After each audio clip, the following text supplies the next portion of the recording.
जय माता दी दोस्तों, आपके अपने YouTube चैनल पर आपका बहुत बहुत स्वागत है।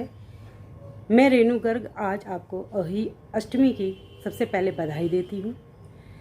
आज मैं आपको बताने वाली हूँ अहोई अष्टमी की तिथि, तारीख, शुभ मुहूर्त, पूजा विधि, इसका महत्व, चंद्रोदय का समय क्या है, तारों का समय क्या है, इस दिन क्या करना चाहिए क्या नहीं करना चाहिए, संतान को लेकर उनके जीवन में आई परेशानियों को दूर करने के उपाय।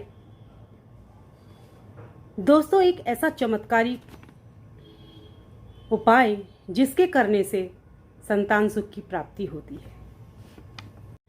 तो चलिए आज की जानकारी का श्री गणेश करते हैं।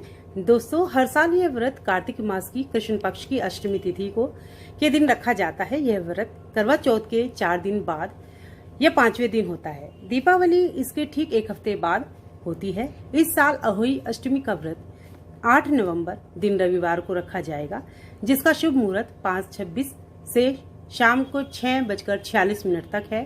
तारों का समय 5:55 है और जो कोई चंद्रमा को देखते हैं उनके लिए 11:39 है। चलिए अब इसका महत्व जान लेते हैं कि सभी माताएं अपनी संतान की लंबी आयु के लिए, उनकी रक्षा के लिए, उनके स्वस्थ जीवन के लिए, उनकी सुख समृद्धि के लिए, तरक्की के लिए और निसंतान स्त्री संतान प्राप्ति के लिए यह व्रत रखती है। इस व्रत में अहोई माता अर्थात माता पार्वती की पूजा आराधना की जाती है। इस पूजा आराधना करने से संतान को लाभ मिलता है। अब पूजन सामग्री जान लेते हैं कि क्या क्या चाहिए इसमें। माता के कैलेंडर, सई माता का दीपक, रोली चावल, धूप, चावल, लाल फूल, करवा, श्रृंगार का सामान, बायना, मूली, सिंघाड़े, फल, हलवा, चांदी के मोती आदि। अब पूजा विधि जान लेते हैं। अहोई पर स्नान करके घर के मंदिर में बैठकर संकल्प करें। बाजार से अहोई माता की तस्वीर मिलती है। माता पार्वती की गोद में बैठे श्री गणेश जी वाली तस्वीर, कार्तिकेय जी वाली तस्वीर आपको लानी चाहिए। पहले जमीन को गंगा जल से शुद्ध करें। लकड़ी के पाटे पर सतिया बनाकर लाल कपड़ा बिछाकर माता की तस्वीर को रखें। चावल या गेहूं माँ की फोटो के आगे रखें। वीडियो में भी मैंने बताया है कि लोटे और करवे में जब जल भरते हैं तो 7 दाने चावल की डालकर उसमें जल भरते हैं। खाली करवा नहीं भरते जल से। माता की फोटो के आगे चावल और गेहूं रखकर उसके आगे मूली, 5 सिंघाड़े आदि रखें। ना हो तो कोई बात नहीं, पैसे रख सकते हैं। घी का दीपक जला ले। माता की फोटो में सेब वाला हार पहना दे माता को। इस माता में शुरू में एक सेब माता के लॉकेट होता है और 2 चांदी के मन के या मोती होते हैं। हर साल एक जोड़ी मन का अर्थात 2 मोती डालते हैं। किसी किसी के यहाँ एक बार संतान होने पर और फिर उस संतान की शादी होने पर 2 बार ही ये सेव माता के जो मन के हैं मोती हैं डाले जाते हैं। आपके यहाँ जैसी परंपरा है आप वैसे ही करें। पहले गणेश जी को, फिर माता अहोई को फोटो में, चांदी पर जो माता अहोई बनी हुई है उनको सबको तिलक लगाएं। इसके बाद चावल चढ़ाएं। आपने जो पूजा में प्रसाद के रूप में हलवा या खीर बनाया है आप वो चढ़ाएं। पहले श्री गणेश जी को, फिर माता को, फिर बाकी सभी को। नीचे हम 5 पूड़े और 5 मीठी पूड़ी, अगर आपके यहाँ ऐसी परंपरा है, हमारे यहाँ तो बनाए जाते हैं, तो ऐसे ही रखें। चावल के ऊपर भी और माता के करवे के ऊपर। अब हाथ में चावल के दाने और दूर्वा लेकर कहानी सुने। कहानी सुनने के बाद चावल दूर्वा पल्लू में बांधें। ये चावल दूर्वा शाम को जल के साथ तारे को अर्घ देंगे। कहानी सुनने के बाद सभी को भोग लगाएं और फिर बायना निकालें। आइए अब बायने के सामान को जान लेते हैं कि क्या क्या रखा जाता है। बायने में चावल, मिठाई, हलवा, पूरी, फल, मीठी पूड़ी, साड़ी और दक्षिणा रखते हैं।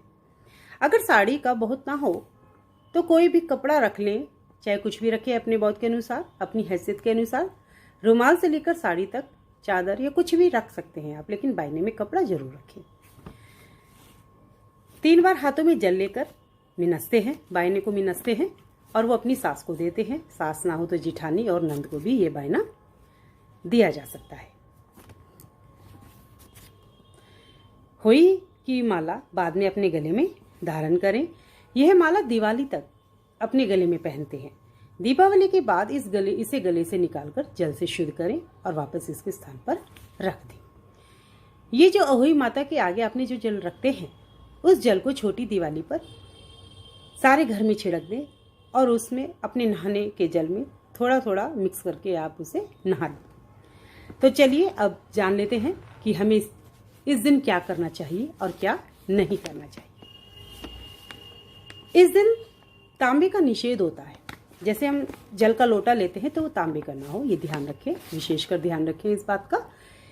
इस दिन सिर धोकर बालों की चोटी ना बांधें। हल्का फुल्का रबड़ बैंड लगा सकते हैं, बालों को खुला ही रहने दें। लाल पीले हरे वस्त्र डालने चाहिए, काले नीले ना डालें और ना ही ऐसी चूड़ियाँ डालें काली नीली, लाल पीली हरी ही डालें। हो सके तो साफ सफाई स्वयं ना करें, किसी और से करवा लें। अगर आप घर में खुद साफ सफाई करते हैं तो अपने आप ना करें, क्योंकि जब हम पोछा वोछा लगाते हैं तो जमीन पर छोटे छोटे कीड़े मकोड़े, उनका मरने का डर रहता है, उससे पाप चढ़ता है।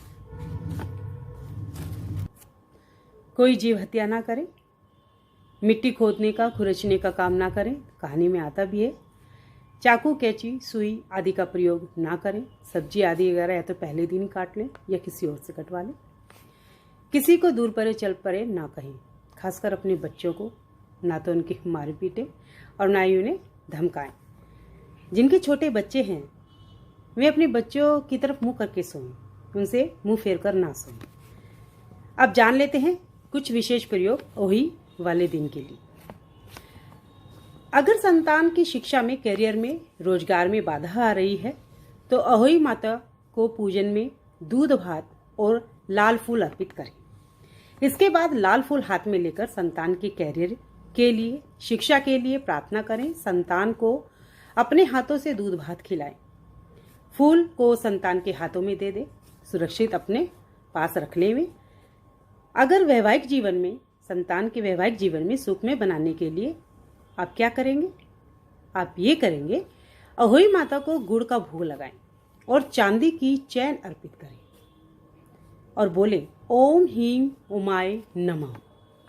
ओम ह्रीं उमाय नमः इस मंत्र का जाप 108 बार करें।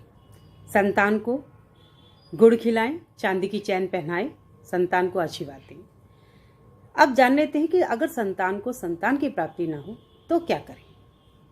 शिव पार्वती को दूध भात का भोग लगाएं। चांदी के 9 मोतियों को लें, लाल धागे में पिरोकर माता को पहनाएं और संतान को संतान की प्राप्ति हो ऐसी मन में कामना करके माता से प्रार्थना करें। फिर दूध भात दोनों को, बहू और बेटा दोनों को खिलाएं। वह माला बहू को धारण करवाएं।